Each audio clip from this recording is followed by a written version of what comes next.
तो मेरे प्यारे बच्चों, आप सभी का स्वागत है एक बेहतरीन और शानदार वीडियो में। आज का वीडियो में जो हम लोग देखने वाले हैं हिस्ट्री, क्योंकि जो है हम लोग जो इतिहास जो देख रहे हैं क्लास 10th का जो है, आज जो है इसका लेक्चर नंबर जो अगला देखने वाले हैं। तो आज के वीडियो में जो है, पिछले वीडियो हम पढ़े थे इटली का एकीकरण, जो कि हम पूरा जो है उसको अच्छे ढंग से उसको पढ़ाए थे। आज पढ़ेंगे हम लोग जर्मनी का एकीकरण। देखिए, जर्मनी जो है ना पहले 300 राज्यों में विभक्त था। बैठ जाओ।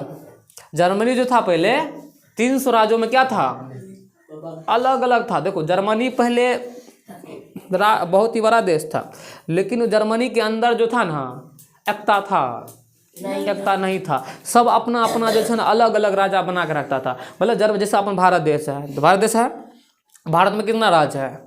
28 राज्य है। वो 28 राज्य चाहेगा कि ना हम अलग ही अलग रहेंगे, अलग ही अलग देश बनाएंगे। बताओ, देश चलेगा? आगे बढ़ेगा? नहीं बढ़ेगा। उसी प्रकार हुआ जो जर्मनी में था, जर्मनी देश था, तो वो हुआ क्या, वहाँ का जो मतलब राजा सब था वो अलग अलग शासन कर रहा था। कितने राज्यों में तोड़ दिया था जर्मनी को?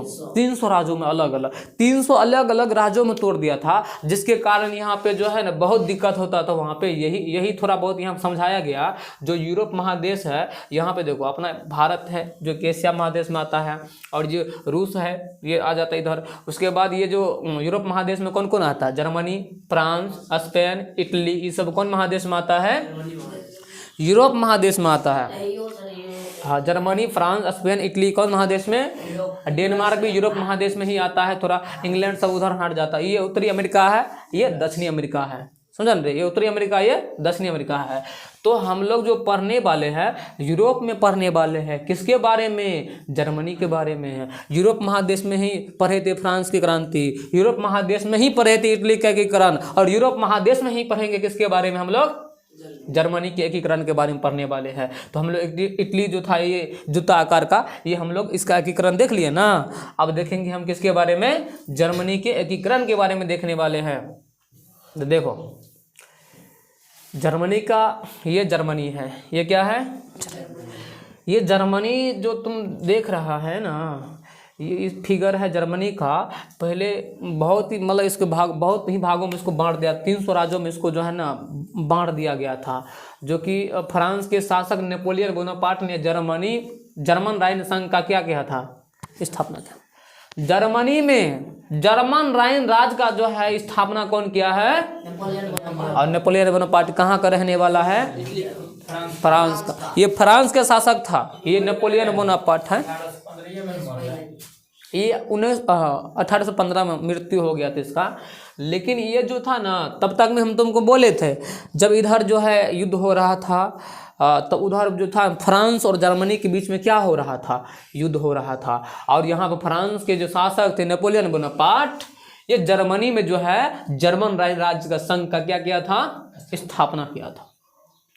जर्मनी के एकीकरण के पूर्व इसका सबसे बड़ा प्रांत कौन सा था? प्रसा। यहाँ पे देखना, यहाँ पे देखना। जर्मनी जब एकीकरण नहीं हुआ था, उससे पहले जर्मनी का सबसे बड़ा राज्य कौन सा था? परसा। देखो, जर्मनी है सबसे बड़ा राज्य कौन सा है? परसा। ये छोटका छोटका राज्य में विभक्त। देखो, जर्मनी का जो सबसे बड़ा राज्य कौन सा? परसा। और ये देखो यहाँ पे छोटका राज्य सेल्सविग है, होल्स्टीन है, वेस्टफेलिया है, बेवेरिया है, और जो है राइनलैंड है, और फ्रैंकफर्ट है। ये फ्रैंकफर्ट जो है ना, ये जर्मनी की राजधानी है। हाँ, तो यहाँ पे जो है हम देखे, जर्मनी जो था ना 300 राज्यों में क्या था? बांटा हुआ था। इसको जो है इसका एकीकरण हम लोग विस्तार से पढ़ने वाले हैं। तो यहाँ पे समझना तुम लोग। तो जर्मनी के एकीकरण के पूर्व जो था ना, सबसे बड़ा राज्य कौन सा था? प्रसा था। और जर्मन राइन राज्य का निर्माण कौन किया था? नेपोलियन बोनापार्ट किया था। हाँ, तो ये जो था नेपोलियन बोनापार्ट, ये पहले जो था ना फ्रांस की क्रांति को जो है ना बहुत भूमिका निभाया था नेपोलियन बोनापार्ट। मतलब यूरोप में, पूरा यूरोप में जो राष्ट्रवाद का उदय करवाया था, ये कौन करवाया था? हाँ, नेपोलियन बोनापार्ट। नेपोलियन बोनापार्ट जो था आपने जो है कूटनीतिक से अपने दिमाग से पूरा यूरोप पे क्या कर लिया था, कब्जा करने का काम किया था। नेपोलियन बोनापार्ट का जब अंत हुआ तब जाके जो है कौन युग की शुरुआत हुई, मेटरनिक युग की। और मेटरनिक युग कब से कब तक है, 1815 से लेकर 1848 तक हम लोग देखे हैं। मेटरनिक जो है कहाँ का चांसलर था, वो ऑस्ट्रेलिया का। जो ऑस्ट्रेलिया का चांसलर मेटरनिक था, उसके बाद धीरे धीरे धीरे वो राजतंत्र स्थापित किया। उसके बाद फिर लोकतंत्र आया। तब देखा यहाँ पे, जब देखा कि वहाँ पे इटली का एकीकरण हो रहा था ना, जब इटली का एकीकरण हुआ था यहाँ पे जो फ्रांस अधिकार कर रखा था पोप में, पोप जो कहाँ पे है, रोम में। तो वहाँ पे जब देखा फ्रांस और जर्मनी में लड़ाई हो रहा है, तो वहाँ पे फ्रांस अपना सेना बुला लिया।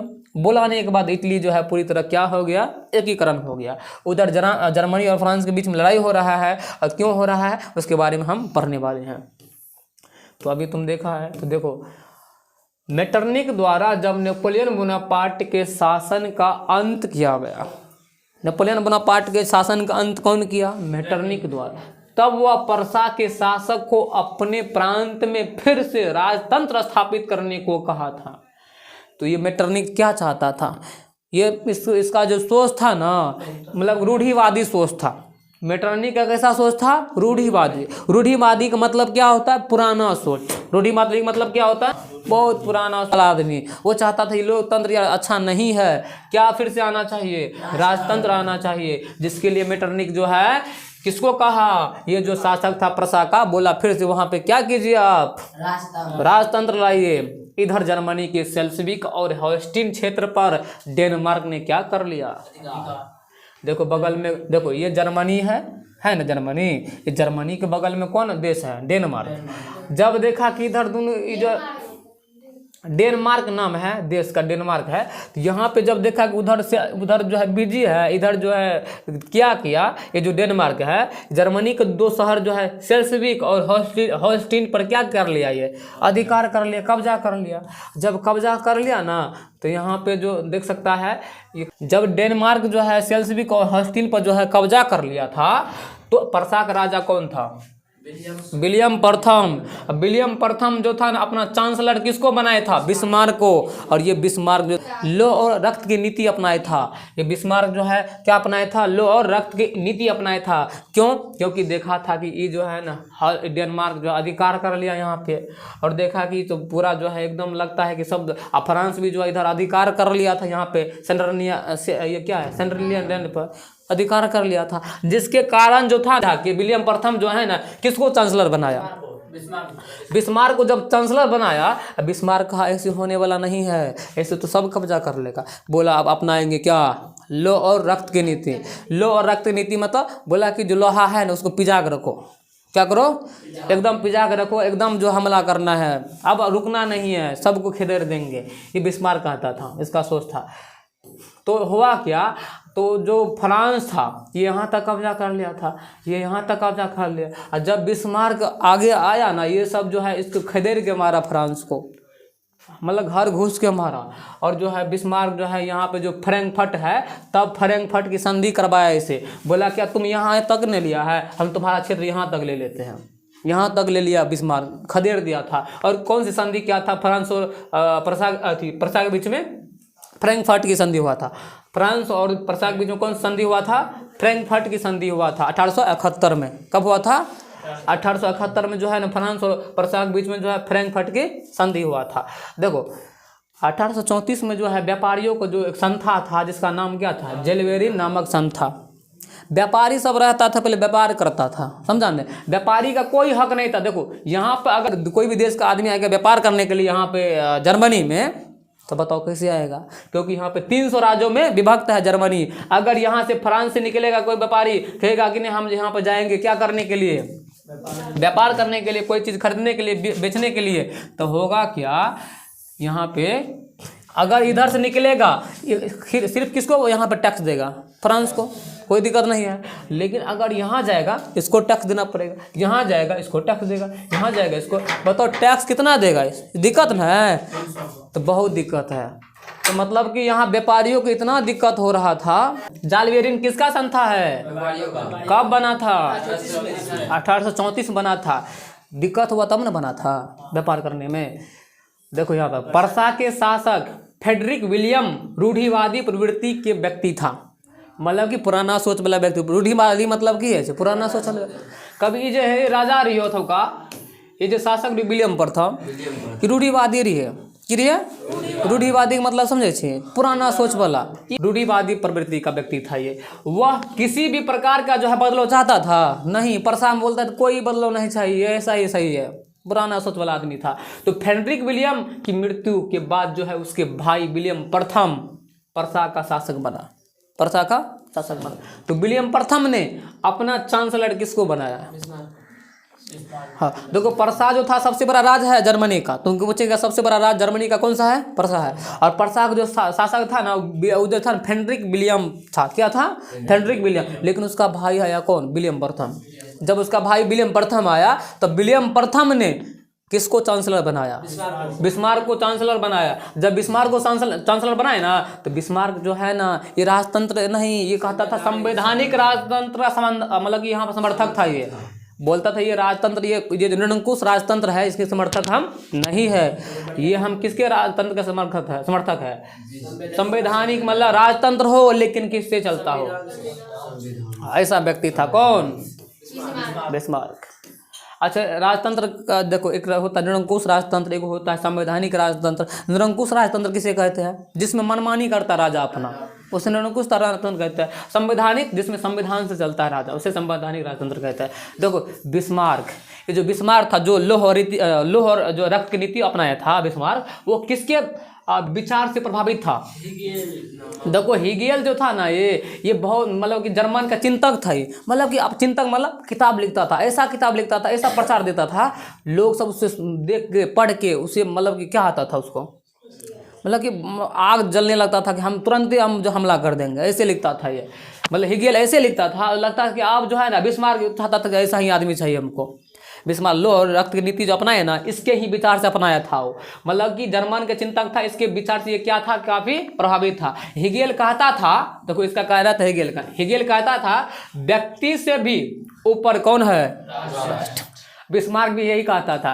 बिस्मार्क कहता था सभी व्यक्ति से ऊपर कौन है? राष्ट्र है। बोलता था व्यक्ति नहीं, व्यक्ति को जो है कुछ भी करो कोई दिक्कत नहीं, राष्ट्र अच्छा होना चाहिए। अब बताओ वहाँ पर जो राष्ट्र में रहने वाला व्यक्ति है उसको जो है लो और रक्त की नीति में धकेल दिया था सबको, चलो लड़ो सबको, राष्ट्र के लिए लड़ो। वहाँ पर कितना व्यक्ति मर रहा है वो नहीं देख रहा है, पूरा राष्ट्र होना चाहिए। कौन बोलता था? बिस्मार्क। यही जर्मन के जो चिंतक थे हेगेल, इसका कहना था व्यक्ति से भी ऊपर कौन है? राष्ट्र। लोग से ऊपर और राष्ट्र है। यदि राष्ट्र के लिए किसी को भी कुछ करना पड़े तो उसे करना चाहिए। राष्ट्र के लिए व्यक्ति कुछ भी करना चाहिए तो उसे करना चाहिए। ये किसका विचार है? हेगेल का। हाँ हेगेल का है। हेगेल जो है जर्मनी का चिंतक है, मतलब उसके बारे में किताब सब लिखता है ये। इसी विचार के कारण हेगेल को तानाशाह का जन्मदाता कहा जाता है। तानाशाह मतलब समझता है? तानाशाह जन्मदाता मतलब कि विचार जो था आग बबूला वाला करने वाला विचार है। तानाशाह कहा जाता था किसको? हेगेल को। क्योंकि इसका जो विचार था ना मतलब आग उगलने वाला विचार था, लड़ाई लगाने वाला विचार था। मतलब कहता था व्यक्ति से भी ऊपर क्या होना? राष्ट्र है। अगर कोई भी राष्ट्र के आगे आया व्यक्ति, मतलब वहाँ पे जो है कुछ भी करने के लिए तैयार हो जाओ। इसी विचार के कारण जो हेगेल को जो है तानाशाह का क्या कहा जाता है? जन्मदाता कहा जाता है। जर्मन में इस समय प्रतिनिधि सभा, जिसे क्या कहते हैं? संसद। अभी संसद है छे ना, पहले जर्मन में इस समय जो है प्रतिनिधि सभा होता था, को जो है क्या कहते थे? डाइट कहते थे। इंपॉर्टेंट क्वेश्चन है। जर्मन में जो है जो प्रतिनिधि सभा है ना उसे क्या कहते हैं? डाइट कहते हैं। उसे क्या कहते हैं? उसे डाइट कहते हैं। क्या कहते हैं? जर्मन में इस समय जो है प्रतिनिधि सभा को क्या कहते हैं? डाइट कहते हैं। यही डाइट प्रतिनिधि सभा बाद में क्या बना था? राइखस्टैग बना था। राइखस्टैग रूप में बदल गया था। बात समझ रहा है? तुमको अभी बताए हैं जर्मन में जो प्रतिनिधि सभा जो संसद होता था ना उसको वहाँ पे क्या कहते हैं? डाइट कहते हैं। यही डाइट जो है ना बाद में उसका नाम क्या हो गया? राइखस्टैग हो गया। राइखस्टैग हो गया। तो डाइट का बाद में नाम क्या हो गया? राइखस्टैग हो गया। हाँ के रूप में बदल गया था। बिस्मार्क ने क्या अपनाया? हाँ ये बिस्मार्क ने जो है रक्त और लोह की नीति अपनाया तथा अपने सैनिक शक्ति को और क्या किया, मजबूत किया। जो अपना सैनिक शक्ति था बोला कि लोहा पिजा के रखो, और लोहा और रक्त की नीति अपनाया। कौन? बिस्मार्क। 1864 ईस्वी में पर्सा ने ऑस्ट्रिया के सहयोग से डेनमार्क के साथ युद्ध किया। तो 1864 में जो है ना यही पर्सा पर जो है ना अधिकार कर लिया था। कौन? पर्सा के बगल वाला में तो डेनमार्क कर लिया था। तो ये ऑस्ट्रिया के सहयोग से जो है ना पर्सा डेनमार्क के साथ युद्ध किया। डेनमार्क के साथ क्या किया? युद्ध किया। इस युद्ध में डेनमार्क क्या हो गया? पराजित हो गया। इस प्रकार सेल्सविक पर पर्सा ने क्या कर लिया? अधिकार, और होल्स्टीन क्षेत्र पर ऑस्ट्रिया को अधिकार कर दिया। देखो बात समझो हुआ क्या, यहाँ पे तुमको समझाते हैं। जो चित्र है, चित्र थोड़ा बताते हैं। देखो यहाँ पर ये ऑस्ट्रिया है, ये पर्सा है, ये सेल्सविक, ये होल्स्टीन है। तो जो जर्मनी का सेल्सविक होल्स्टीन है उस पर कौन अधिकार कर लिया? डेनमार्क। अब बताओ तो उसको लेना है, क्योंकि बिस्मार्क आया ना। बिस्मार्क जो है नया विचारधारा वाला लोग है, बोला कि इसको लेंगे हम। कैसे लेंगे? वैसे तो नहीं जीत सकते डेनमार्क से। दिमाग लगाया, बगल में मजबूत देश था कौन? ऑस्ट्रिया। बोला कि आप साथ आ जाइए, यहाँ पर मान चलो ये दोनों है ना, ये दो जगह है, तो हाँ अगर दोनों मिलकर लड़ेंगे जीत जाएंगे तो एक हम ले लेंगे, एक आप ले लीजिएगा। दिमाग लगाया कौन? पर्सा। तो बोला ठीक है चलो। तो उसको लड़ा, ये गया और डर के मारे भाग गया। बोला नहीं नहीं ले लीजिए, हम लड़ेंगे नहीं, युद्ध ये नहीं किया। डेनमार्क बोला कि हम हार गए। तो ये दे दिया सेल्सविक और होल्स्टीन। जब सेल्सविक और होल्स्टीन दे दिया ना, पर्सा बोला भले हम काहे के लिए दे दिया हमको, ये गया लड़बन किया, अब फालतू में दे देंगे। होता है ना, जैसे तुम किसी के साथ ले गया काम कराने के लिए, उसको ले गया, अब बिना उसके ही काम हो गया। तो बताओ तुमको दिक्कत नहीं होगा? उसको रुपया दे के लाए, खिला के लाए हैं तो दिक्कत है। तो इसको जब लेके गया ना तो इसको बोला कि आप देंगे, दे अथवा नहीं दे, दे अथवा नहीं दे। बहुत जलन हो रहा था, बाद में बोला देना ही पड़ेगा, बोल दिया है तो दे दिया। ये मतलब ये जो है ना, ये होल्स्टीन जो है ना, ये किसको दे दिया? ऑस्ट्रिया को दे दिया। और सेल्सविक कौन ले लिया? पर्सा ले लिया। और लेने के बाद इसका जो है अभी तक मन में शांति था, बोला नहीं ये मेरा होना चाहिए, हम काहे के लिए इसको दे दिए। क्या किया जाए? मन चलो कि तुम्हारा कहीं खेत था, मन चलो 5 कट्ठा है ना, 5 कट्ठा बीच में, अब बीच में एक जगह था, मतलब खाली जगह वो भी था। बोला वो किसी जो है दूसरे आदमी कब्जा कर लिया था। दूसरे आदमी बोले कि आप जो है सहयोग कीजिएगा ना, इसमें से बीच वाला भाग आपको दे देंगे, ठीक है। तो ये दोनों गया वहाँ पर, तो दोनों मिल के गया, वो भाग गया, डरे के मारे मजबूत था। जब गया भाग गया तो अब तुम बोला कब देना ही पड़ेगा इसको, तुम दे दिया। देने के बाद बोला आप दिल में आया कि नहीं देंगे अब इसको। तो उस जो खेती करता है ना, तो बीच में जो जगह था, बीच में जगह उसका था, उसको तुम दे दिया। एक काट तुम्हारा था। अब बोला कि अब जो है कैसे लेंगे इसे, तो कुछ लगाना पड़ेगा, लड़ाई करने के लिए कुछ लगाना पड़ता है ना। बोला कि हाँ हम जो है जा रहे हैं जोतने के लिए। बोला नहीं जाने दे, ये मेरा रास्ता है, मेरा खेत है, कैसे जाइएगा इसमें। बोला ये बीच में जो है आपका है ना, ये सर्वे मेरा है तो आपको नहीं जाने देंगे। बोला बताओ नहीं जाने तो ऊपर जाएंगे हम। बोला हाँ ऊपर जाइए। तो बोला कैसे, बताओ कैसे जाएंगे। तो बोला ठीक है हम जो है ना ऊपर से जो है सब कुछ करें। बोला नहीं ऊपर भी मेरा है। बोला ये जो है धरती और ऊपर तक मेरा है, यहाँ से वहाँ तक नहीं जाने देंगे। इसी में दोनों में क्या हो गया, वही झगड़ा है। तो क्योंकि ये देना नहीं चाहता तो वही झगड़ा के बारे में थोड़ा यहाँ विस्तार से पढ़ेंगे।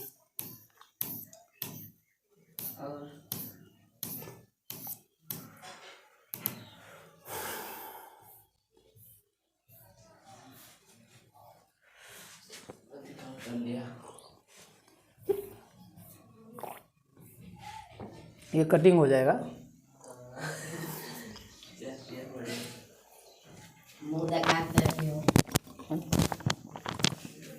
चलो आ जाओ। कहाँ तक बात है? बिस्मार्क जो है, हाँ यहीं पे थे ना,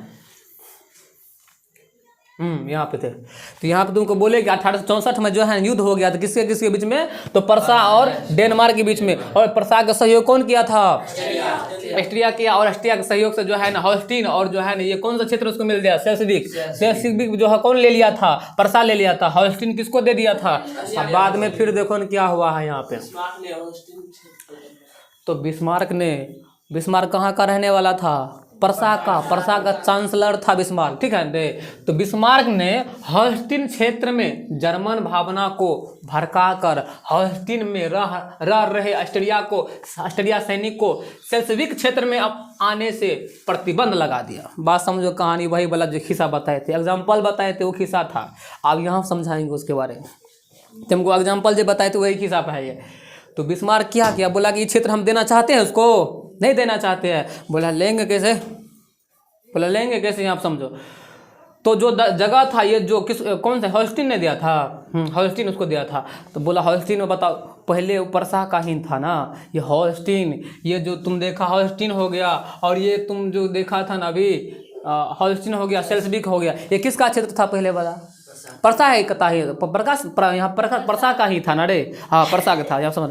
तो परसा का था ना वहाँ पे। तो अब तुम यह बताना तो वहाँ पे जो लोग रहता होगा कहाँ का रहता होगा? परसा का रहता होगा। तो वो अधिकार वहाँ पे कौन किया? तो ऑस्ट्रिया किया। ऑस्ट्रिया कर लेगा तो वहाँ का लोग थोड़े भागेगा, वहाँ पे लोग तो रहबे करेगा। बोला कि आप वहाँ पे आप कैसे हम उसको ले, वहाँ के लोग को भड़का दिया। मतलब ये ऑस्ट्रिया अपना सैनिक वहाँ पे भेजा, चारों बल से बाउंड्री लगा देगा, इसमें कोई नहीं, ये मेरा देश हो गया, यहाँ पर रहने वाला लोग मेरा हो गया। बोला लोग मेरा हो गया, लेकिन यहाँ के लोग की जो भावना है वो जर्मनी वाला है, परसा वाला है। तो बोला हम फिर भड़काएंगे। तो ये दिमाग लगे कौन? बिस्मार्क बोला ये जितना भी मेरा नस्ल का आदमी है, मतलब हमारा जाति का आदमी है, एक हो जाओ, क्योंकि ये सब जो है हमको जो है जैसे ना जाति पाति होता है, एक करने के लिए यही दिमाग लगाया हम। हाँ वही लगाया, दिमाग लगाया। तो बोला ठीक है, ये तो लगता है हमको ये जो घेर लिया ऐसे में तो हमको दिक्कत हो जाएगा, भगा देगा हमको। बोला ठीक है, सैनिक के विरुद्ध आक्रमण कर दिया वहाँ का लोग, पूरा मतलब यहाँ विद्रोह कर दिया। विद्रोह किया तो यहाँ का काफ़ी सैनिक को मारने लगा, बहुत सैनिक को मार दिया। अब जो है यहाँ से ऑस्ट्रिया अपना सेना भेज रहा है, ऑस्ट्रिया सेना भेज रहा है। तो बताओ बगल में कौन है? यहाँ समझना है। तो यहाँ से ऑस्ट्रिया अपना सेना भेजेगा रे, कहाँ भेजेगा? यहाँ हॉस्टिन में, क्योंकि यहाँ पे युद्ध हो रहा है, यहाँ के लोगों को मार मार के भगा रहा है। अब भागेगा कैसे? यहाँ पे जाएगा ऐसे ऐसे कि न जाएगा। यहाँ पे कौन है? परसा। बोलता है कि परसा वहाँ पे युद्ध हो रहा है, हमको जाने दो। बोला नहीं जाने देंगे, ये मेरा जगह है, इधर से नहीं उधर से जाइए। तो बोला कि बताओ ऐसे नहीं जाएंगे तो क्या होगा? बोला तुम जो है लगता है तुम भी युद्ध करेगा। तब ये दोनों में क्या हो गया? युद्ध हो गया। युद्ध हुआ तो बताओ ये करगर हो गया था ना, पूरा क्षेत्र इसका था, इसको मार के भगा दिया, पूरा क्षेत्र परसा ले लिया। इस हाँ परसा अपना बुद्धि से लिया था वो, इस प्रकार जो है अपना क्षेत्र वो ले लिया था।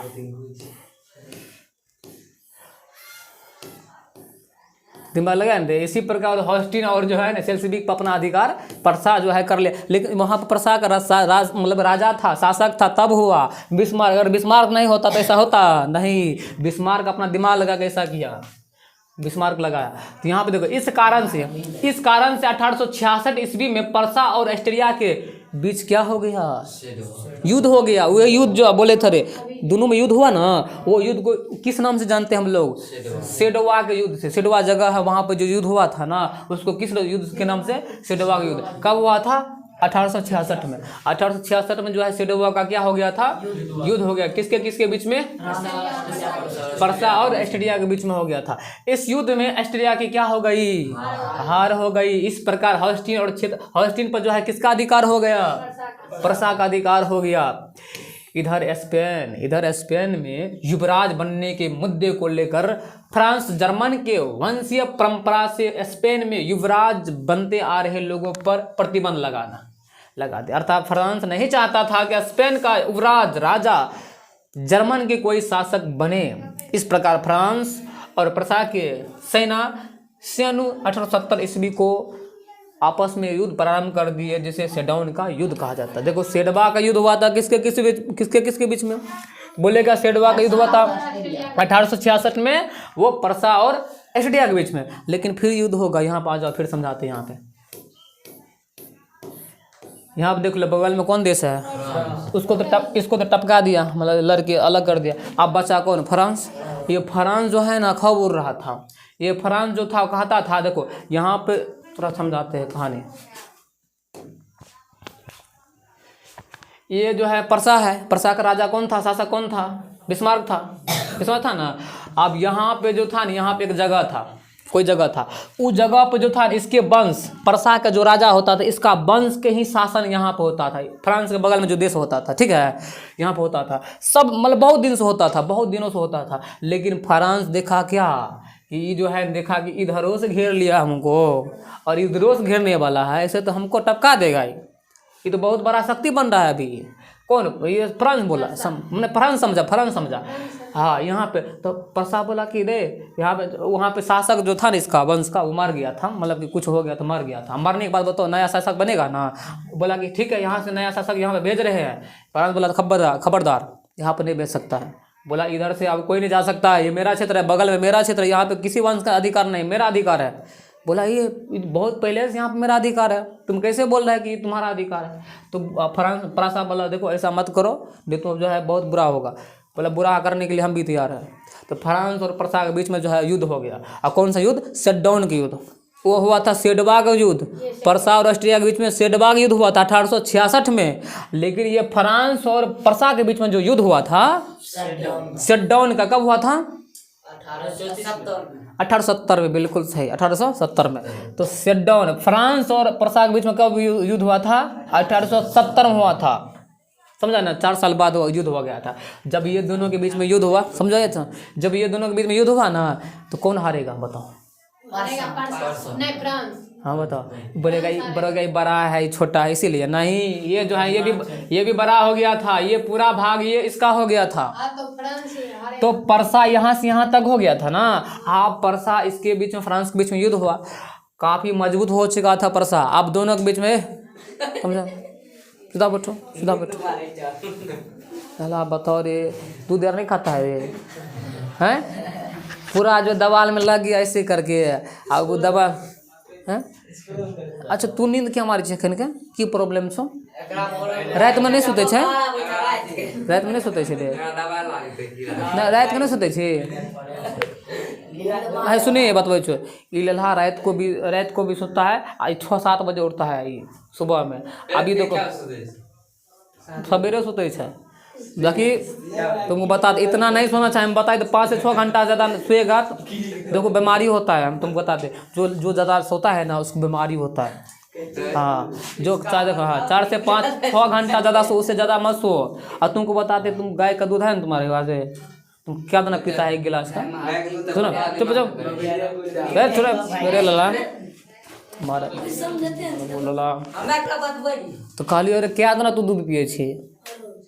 कहाँ देखे छे कितने मार सुन 1 गिलास के दूध पिए रेगुलर, समझ ले, तब माइंड फ्रेश है। तो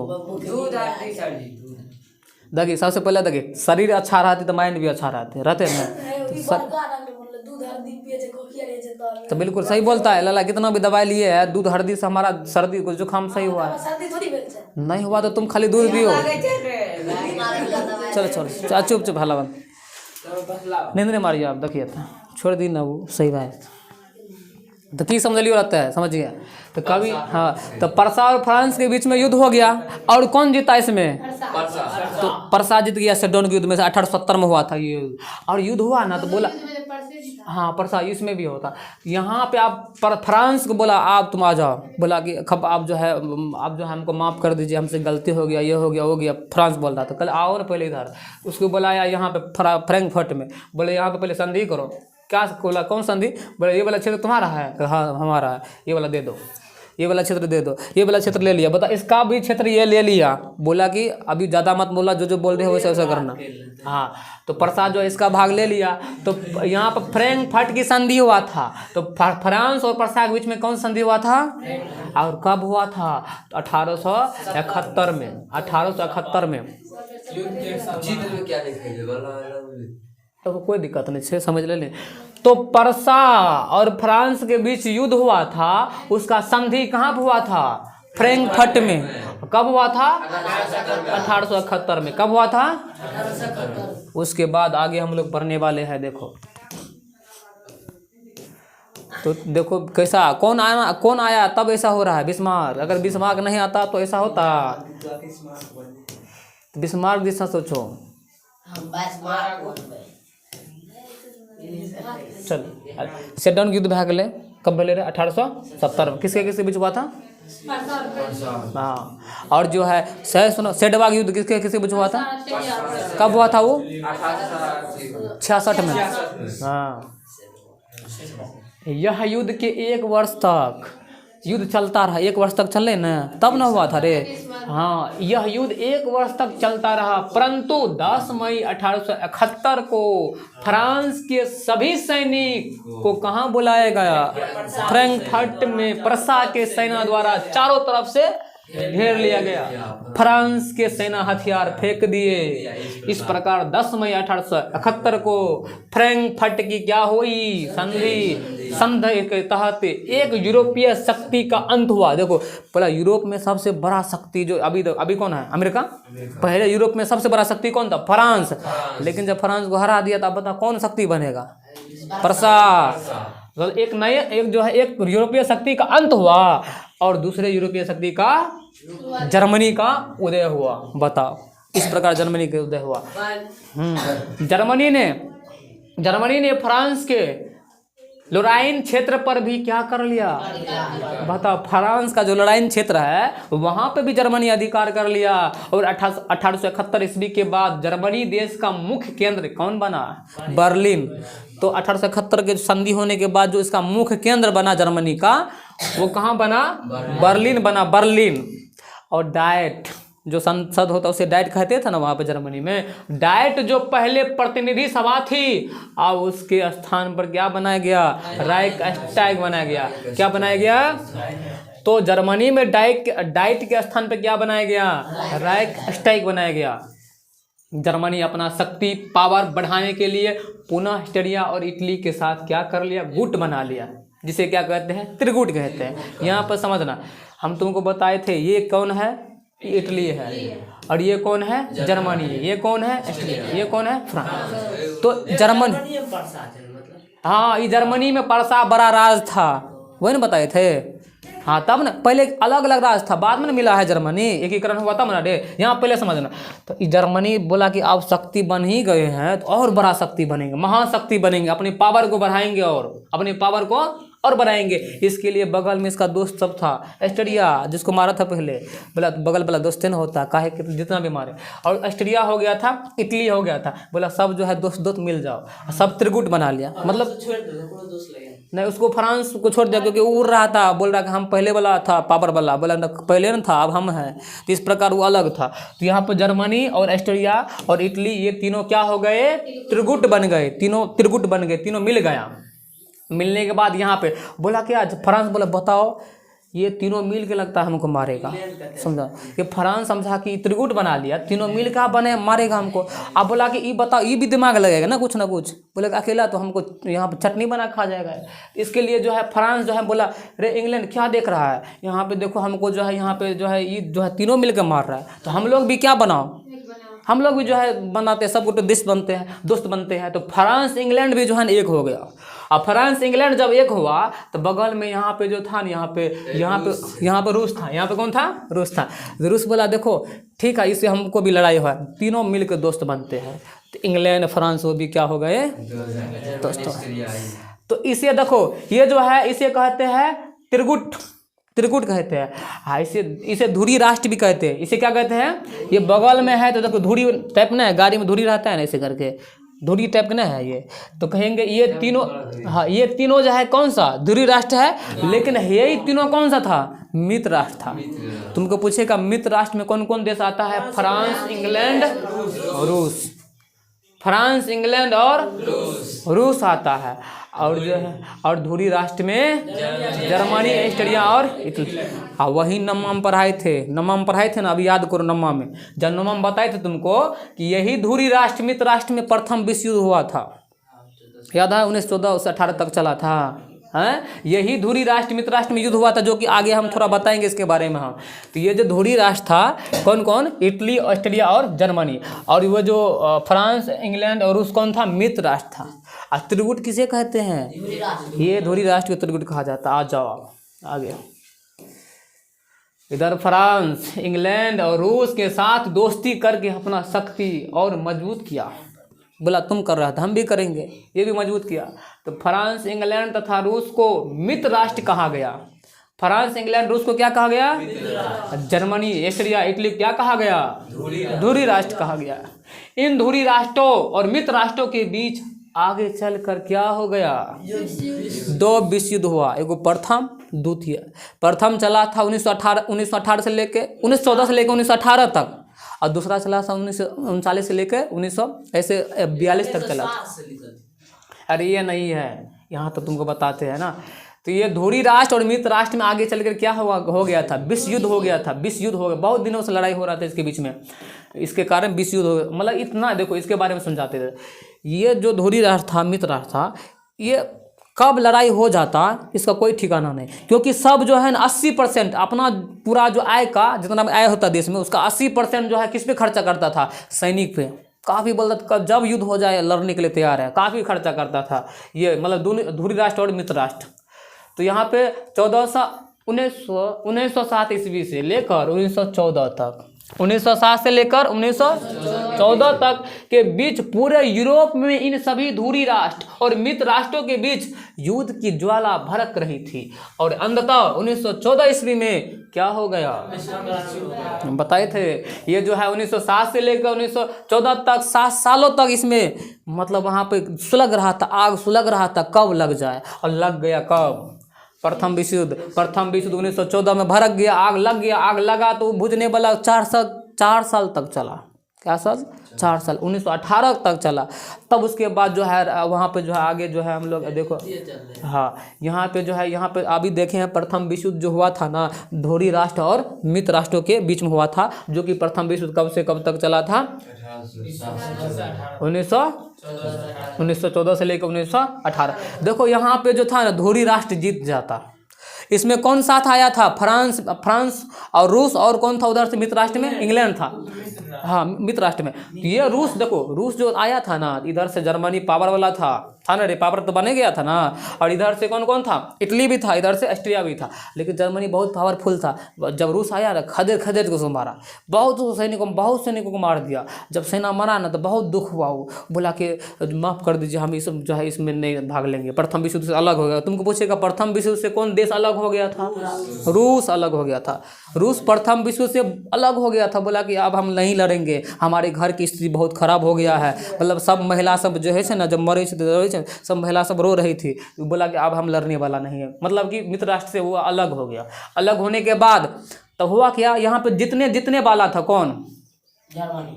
यहाँ पे ये जर्मनी जितने वाला था धुरी राष्ट्र, लेकिन गलती कर दिया।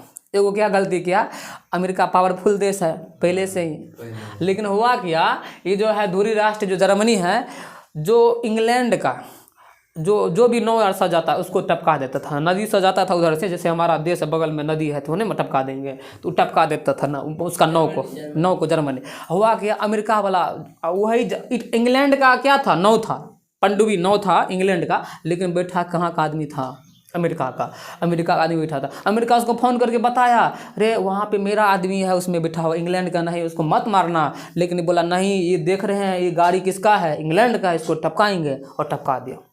जब टपकाया बोला, हाँ बोला अरे तुमको हम बताए थे ये मेरा है, लेकिन तुम नहीं सुना। जब नहीं सुना तो बोला आप भी हमको जो है आना पड़ेगा।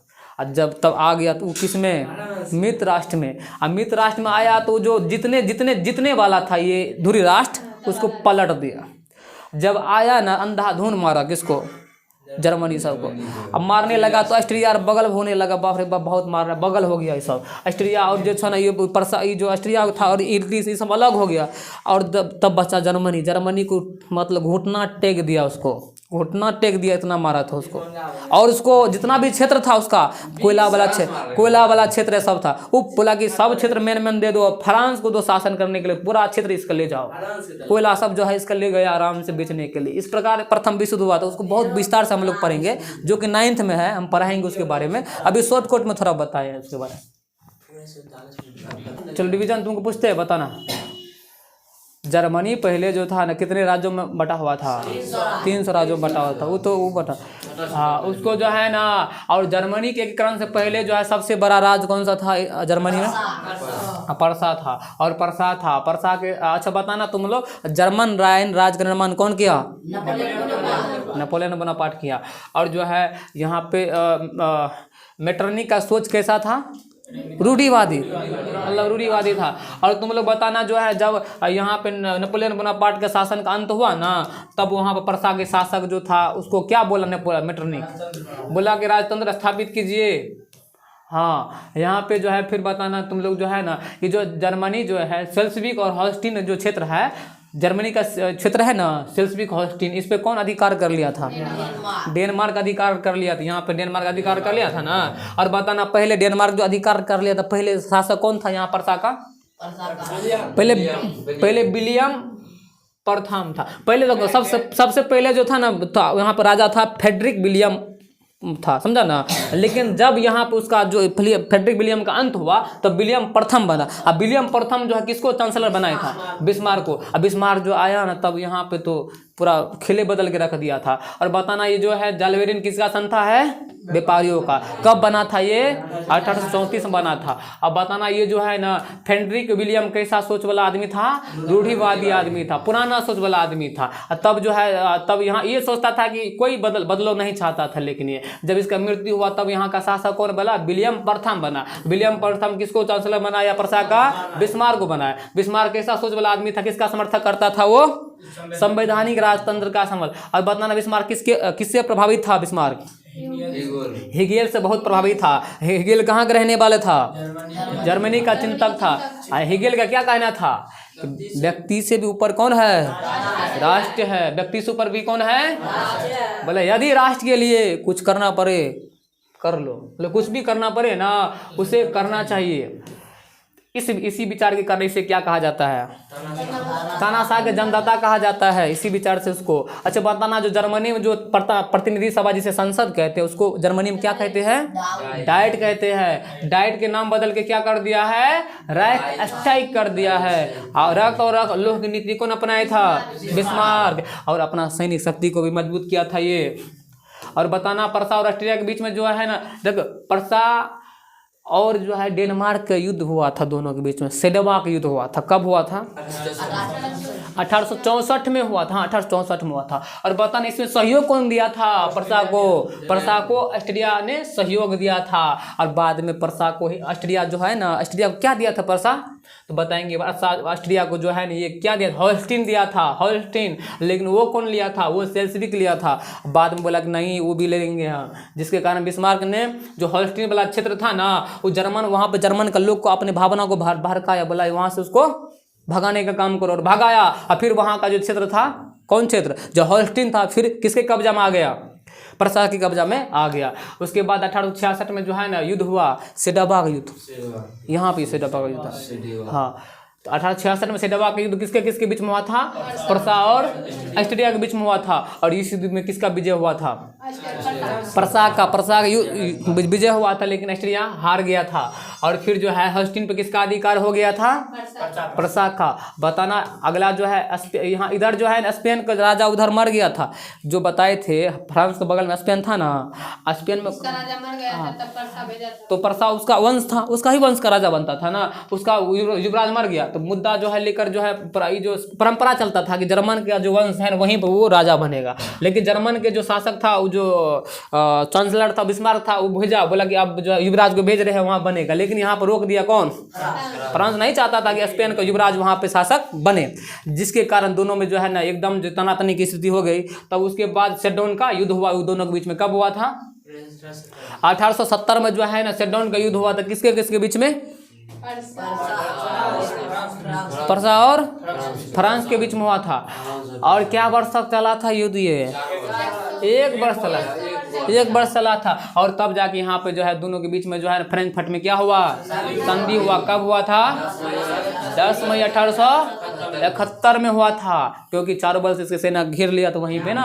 और जब फ्रैंकफर्ट में इसका पूरी तरह अपने यहाँ पे फ्रैंकफर्ट में क्या हुआ था? एक शक्ति के एक जो यूरोपीय शक्ति से उसका अंत हुआ, दूसरे यूरोपीय शक्ति का मतलब यहाँ पे उदय हुआ, जिसका नाम क्या था? जर्मनी। जर्मनी ने फ्रांस में जो है ना, जो फ्रांस का लोरेन क्षेत्र था ना, लोरेन क्षेत्र, वहाँ पर क्या कर लिया था? ये अधिकार कर लिया था।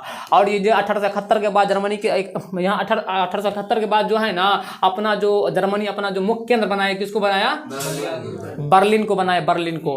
और तुमको बताइए दिए थे डाइट का नाम बदल के क्या कर दिया था? राइखस्टाग कर दिया था। जर्मनी अपना शक्ति को और मजबूत करने के लिए तो क्या किया? वो त्रिगुट बनाया। और त्रिगुट में कौन कौन देश थे? जर्मनी थे, जिसे क्या कहते थे? ध्रुवी राष्ट्र भी कहते थे। और ये जो है ये सम्मिश्र राष्ट्र था। कौन कौन मिश्र राष्ट्र था? है ना। और यहाँ पे तुमको बता दिए सब, अभी ये बताए हैं ध्रुवी राष्ट्र था। इन ध्रुवी राष्ट्रों ने मित्र राष्ट्रों के बीच में जो है ना आग जो है चलकर, यही आग जो धधक रहा था ना, वही चलकर क्या लाया था, विश्व युद्ध लाया था। 1907 से लेकर 1914 ईस्वी तक जो है ना पूरी यूरोप में जो है ना दूरी राष्ट्र मित्र राष्ट्रों के बीच में जो है युद्ध की ज्वाला भड़क रही थी, और यही अंततः 1914 में क्या हो गया था, प्रथम विश्व युद्ध हो गया था। तो इस आज यहीं तक रखते हैं, उसके बाद आगे जो है कल देखने वाले हैं। जय हिंद।